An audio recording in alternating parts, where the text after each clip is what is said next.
Government exams కోసం తక్కువ ఖర్చులోనే maths, aptitude, reasoning వంటి కోర్సులు నేర్చుకోవడానికి ఇప్పుడే కాల్ చేయండి. నమస్తే రమగారు. నమస్తే జయ. రమగారు, రూపాయి కూడబెట్టి భూమిని కొనుక్కుంటూ ఉంటారు. వ్యవసాయదారులు అనుకోండి, పొలం కొనుక్కుంటారు. ఎక్కడో ఒక చోట ఏదో ఒక ముక్కను కొనుక్కొని వ్యవసాయమే కదా వాళ్ళకి ఆధారం, ఏదో పంట పండించుకోవటం చూస్తారు. సామాన్యులు ఏం చేస్తాము? భూమిని కొనుక్కోవాలని ఆలోచిస్తాం. ఇది ఎంతవరకు కరెక్ట్ అంటారు? స్థిరాస్తి ఎప్పుడు కూడా మంచిదే చేయాలి. ఎందుకంటే ఇప్పుడు మన తాతల నాడు వందల రూపాయల ఖరీదుల్లోనే ఉన్నవి ఈనాడు కోట్లల్లోకి వెళ్ళిపోయినాయి. అవును, రియల్ ఎస్టేట్ చాలా భూమిలో ఉంది. చాలామంది ఇదే ఆలోచన చేస్తారు. ఎక్కడో చోట 1,50,000కో 2,00,000కో సైట్ వస్తుందంటే 10 ఏళ్ల తర్వాత అయినా పెరుగుతుందని భావిస్తాం. మనం ఇవాళ ఈ సంవత్సరం 2 lakhsకి కొన్నది ఒక 10 ఏళ్ల తర్వాత 60-70 లక్షలో వచ్చిందనుకో, ఈ 1-2 లక్షల్ని నువ్వు బ్యాంకులో పెట్టు, ఎక్కడ పెట్టినా అలా పెరగదు కదా. అవును, 60 వద్దు కొని 20 లక్షలైనా, 20 అయింది, 2 లక్షలు పెట్టుకున్నాం 20 అయింది, అయినా చాలా ఎక్కువే కదా. అయితే ఏంటంటే ఇది వరకు ఎలా ఉండేది ఆలోచన, వ్యవసాయదారులు అయితే ఇంకో ఎకరం, ఇంకో చిలక, ఇంకో ముక్క కాస్త యాడ్ చేసుకుని వ్యవసాయాన్ని పెంచుకునేవాడు. అది మనకు అన్నం పెడుతుందని. ఇప్పుడు అన్నం పెట్టే రైతులు కూడా పొలాల్ని రియల్ ఎస్టేట్కి అమ్మేసుకునే స్థితిలోకి వచ్చాం మనం. వ్యవసాయాలు తగ్గిపోయి రియల్ ఎస్టేట్ పెరిగిపోయింది. ఎలాంటి వాడైనా ఒక చిన్న సైట్ కొనుక్కుంటే కష్టపడి, దీన్ని రకరకాలు వచ్చినాయి మెథడ్స్ ఇప్పుడు కొనుక్కునేందుకు. ఇన్స్టాల్మెంట్లో నెలకు 10,000, 8,000, 5,000 కట్టి మెల్లిగా 2-3 ఏళ్లకు ఆ సైట్ మనది అయ్యేందుకు అవకాశాలు ఉన్నాయి. ఇది వరకు ఇంకా ఎక్కువ ఉండేవి, ఇప్పుడు కొంచెం తగ్గినా ఇప్పుడు కూడా ఉంది. అయితే నమ్మటం, జాగ్రత్తగా కొనుక్కోవాలి. నమ్మకం ఉండద్దు. మనం డబ్బులు కట్టాక వాళ్ళు బోర్డు ఎత్తేస్తే ఆ భయాలు ఉంటాయి. అవును, ఆల్రెడీ 4-5 వెంచర్లు చేసి ఉన్న వాళ్ళని చూసుకుంటే చిన్న అమౌంటే అయితే అది మన శక్తిని మించనిది అయితే గనక ఈ స్థలాలు కొనుక్కోవచ్చు. ఇది ఒక ఇల్లుండి, ఒక చిన్న ఇల్లుండి ప్లస్గా ఇది చేయటం, ఇది పిల్లల భవిష్యత్తుకో, చిన్నపిల్లల ఆడపిల్లల పెళ్ళిళ్ళకో, మగపిల్లల చదువులకో, లేదా మగ ఏ పిల్లల పెళ్ళిళ్ళకైనా అందరికీ చదువులు కావాలి. ఇప్పుడు చదువులు భవిష్యత్ అవసరాల దృష్ట్యా ఇలా మదుపు పెట్టడం, పొదుపు చేయటం, దీన్ని ఈ రకమైన జాగ్రత్త చేయటం పాతకాలం నుంచి చేసేదే. ఇప్పుడు మెథడ్స్ మారినాయి. మన తాతల నాడు 10 ఎకరాలు ఉన్నవాళ్ళు మెల్లిమెల్లిగా 1 ఎకరం పెంచుకుని పిల్లలు మనవలు వచ్చేసరికల్లా 30 ఎకరాలు చేసుకున్న వాళ్ళు లేరు, ఉన్నారు. 1 ఎకరం ఉన్నవాడు కూడా 4 ఎకరాల ఆసామి అయిన రోజులు చూసాం మనం. అవును, ఇది మంచి పద్ధతే. స్థిరాస్తిని ఏర్పరచుకుంటే మనకి ఉంటుంది. సడన్ గా కావాలంటే ఆ భూమికి కాగితాలు తనఖా పెట్టి డబ్బులు తెచ్చుకోవచ్చు. అవును, పెట్టుబడి ఎక్కడికి పోదు. కాబట్టి ఆ రోజున పాతకాలంలో మన తాతలు ఎట్లా చేశారో ఇప్పుడు కూడా మనం అలా చేయొచ్చు. అయితే మనం ఇల్లు కొనుక్కున్నాం అనుకో, సాధారణంగా ఇళ్ళకి పెట్టే డబ్బులు కొంచెం డెడ్ ఇన్వెస్ట్మెంట్. మన దగ్గర ఒక సైట్ ఉంది, మనం 15-20 లక్షలు ఓపిక పెట్టి ఇల్లు కట్టుకున్నాం, మనం ఉన్న నాళ్ళు ఉంటాం.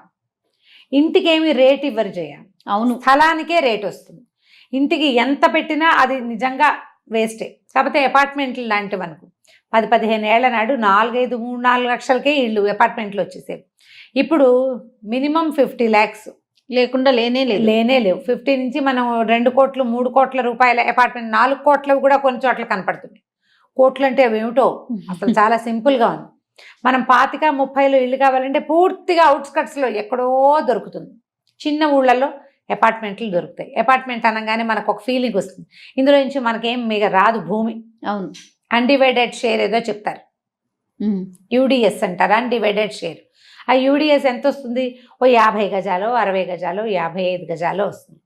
దాని మీద వచ్చే రెంట్ మనకి ఏదైనా ప్లస్ అవ్వచ్చు. లేదా మనం అక్కడ ఉన్నామనుకో, అదొక పోనీ సొంత ఇంట్లో ఫ్లాట్లో ఉన్నాము అని.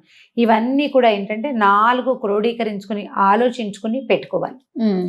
దాని మీద మనం ఇళ్ళకి ఒక 8-8 వేల రెంట్లో మనకి ఇళ్ళు దొరికేటప్పుడు నెలకి మనం 20,000 కట్టాల్సినంత లోన్ తీసుకుని ఫ్లాట్లు కొనుక్కోకూడదు, తెలివిగల పని కాదు. 7-8 వేలు మనం రెంట్ ఇవ్వగలిగే స్థితిలో ఉన్నప్పుడు నెలకు ఒక 5-6 వేలు పైన పెట్టగలిగితే ఏదైనా భూమి మీద మదుపు పెట్టుకోవచ్చు. భూమి అమ్మేసుకుని మనం ఇల్లు కొనుక్కోవచ్చు. చాలా మంది చేస్తారు ఇట్లాగే. ఈ ఐడియాలు జనరల్గా అందరికీ తెలిసినవే. సాధారణంగా అసలు ఇది తెలియని వాళ్ళు ఇప్పుడు అసలు లేరు. కాకపోతే ఒక ఏజ్ వచ్చాక ఇలాంటి పనులు చేయడానికి కొంచెం బెదురుగా ఉంటుంది. పెద్దవాళ్ళు అయ్యాక అప్పుడు ఇంకా చేయలేకపోతారు కదా, అవును. పిల్లల చదువులు పెళ్ళిళ్ళు అని దగ్గరకు వచ్చేస్తాయి. ఇది కొంచెం పిల్లల చిన్నతనంలో అబ్బాయిలు అమ్మాయిలు యంగ్స్టర్స్గా ఉండి ఉద్యోగాలు మొదలుపెట్టిన కొత్తల్లో కొంచెం జాగ్రత్తగా ప్లాన్ చేసుకుంటే భవిష్యత్ అవసరాలకి తప్పకుండా స్థిరాస్తిని ఏర్పరచుకోవచ్చు. ఒకడికే 100 ఎకరాలు 1000 ఎకరాలు చేసుకుంటామనే వాళ్ళు ఉన్నారు, మనకు కనపడుతున్నారు కదా కామందులు, భూస్వాములు.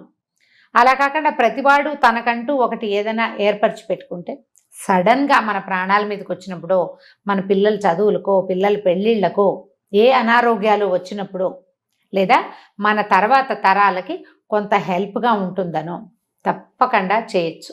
దీనికి ఏంటంటే ప్రధానంగా మనం ఎక్కడ ఉంటామో ఏరియా సర్వే ఒకటి చేయాలి కొనుక్కునే ముందు. అవును. ఏ ఏరియాలో రేట్లు ఎక్కువ ఉన్నాయి, ఎక్కడ తక్కువ ఉన్నాయి, ఎక్కడ పెరిగే అవకాశం ఉంది, లేదా కొనుక్కుంటే మన పిల్లలకి రేపొద్దున ప్లస్ అవుతుందా, పిల్లలకి ప్లస్ అవ్వాలి కదా, వాళ్ళకి ఆ వైపు ఉద్యోగాలు వస్తాయా, వాళ్ళు దీన్ని ఉంచుకోగలరా, వ్యవసాయ భూముల్లోకి వెళ్ళి చిన్న చిన్న వ్యవసాయాలు చేయాలని సరదా పడే వాళ్ళు కూడా ఉన్నారు ఇప్పుడు. అవును. మనం అది చేయగలమా, మన తర్వాత పిల్లలు దీన్ని చేయగలుగుతారా, మనతో పాటు ఇంకెవరైనా చేయటానికి దొరుకుతారా, ఇలాంటివి సర్వే చేసి దిగండి. చాలా మంది పాపం తెలివి తక్కువగా ఏంటంటే ఏదో తొందరపడతారు, ఈ ఫోటోలు అవి చూస్తారు జయ బాగా మోసపోతారు పాపం. మోసపోతారు, డబ్బులు వృధా చేసుకుంటారు. నలుగురు స్నేహితులను అడగకుండా, నలుగురు చుట్టాలకి చెప్పకుండా, భార్యతో బాగా డిస్కస్ చేయకుండా, కలీగ్స్ తోటి మాట్లాడకుండా దిగద్దు. ఒకళ్ళు ఎవరైనా పట్టుకొచ్చి మనకి చూపిస్తే మనం ఒక 10 మంది కొలీగ్స్ కలిపి కొనుక్కున్నాం అనుకో, ఏదైనా ప్రాబ్లం వస్తే మనం 10 మంది ఉంటాం కనీసం. ఫేస్ చేయగలుగుతాం. ఒక్కోసారి 10 మంది ఫెయిల్ అయ్యే అవకాశం కూడా 1% ఉంటుంది, కానీ కనీసం మనకు ఒక తోడు ఉంటుంది. నమ్మకండా అంటే తొందరగా నమ్మేసి ఈజీగా బుట్టలో పడి ఫోటోల భ్రమలో పడి అక్కడ ఏమీ లేకపోయినా ఏదో సినిమాలో చూసిన ఏకాంతపురం అని, ఏకాంతపురం అక్కడ ఒకే ఇల్లు ఉంది, ఇప్పటికీ ఒకే ఇల్లు 30 ఏళ్ల తర్వాత కూడా. అంతే. అలాంటి వాటికి వెళ్ళొద్దు. ఇలా వెంచర్స్లోకి వెళ్ళేటప్పుడు మన వాళ్ళ నలుగురిని కనుక్కోండి. ఆల్రెడీ అక్కడ కొన్న వాళ్ళకి వాళ్ళ సంగతులు కనుక్కోవటం, సర్వే చేసి బాగా కనుక్కుని అప్పుడు మదుపు పెట్టండి ఎక్కడైనా సరే. కానీ ఇలా మదుపు పెట్టడం ఎప్పుడు కూడా చాలా మంచిదే. మనకేంటంటే జీవితం మీద ఒక భరోసా ఉంటుంది, ఇది మన వెనకాల ఉందన్న దన్ను. నాన్న ఉంటే ఎట్లా దన్ను ఉంటుందో భూమి ఉంటే కూడా అలాంటి దన్ను ఉంటుంది. అది ఎంత చిన్నదైనా సరే మన శక్తిని అనుసరించి, అంతే, మన శక్తి అనుసారం కదా. ఓ ఇల్లు, భూమి, బంగారము ఎక్కువ భరోసాని ఇస్తాయి. ఇప్పుడు బంగారం కొనలేని స్థితి వచ్చింది, భూమి మనం పర్వాలేదు నిదానంగా ప్రయత్నం చేసుకుని ఏదో కాపీగా ఏర్పరచుకోవచ్చు. కాబట్టి ఆ రకంగా ప్రయత్నం చేయండి. ఇప్పుడు ప్రపంచం అంతా పెరిగి పెద్దదైపోతుంది. వరకు హైదరాబాద్ సిటీ కొంతే ఉండేది, ఇప్పుడు ఎక్కడెక్కడెక్కడెక్కడికో బెంగళూరు దాకాను మహారాష్ట్ర దాకా అట్లా విస్తరించి వెళ్ళిపోతుంది. సో దూరంగా కూడా కొనుక్కోవచ్చు, బట్ కొంచెం చూసుకుని మన డబ్బులు వృధా కావు అన్న నమ్మకం వచ్చాకే దిగితే మంచిది. తప్పకుండా రమ్మగారు. నమస్తే. నమస్తే చెయ్యి.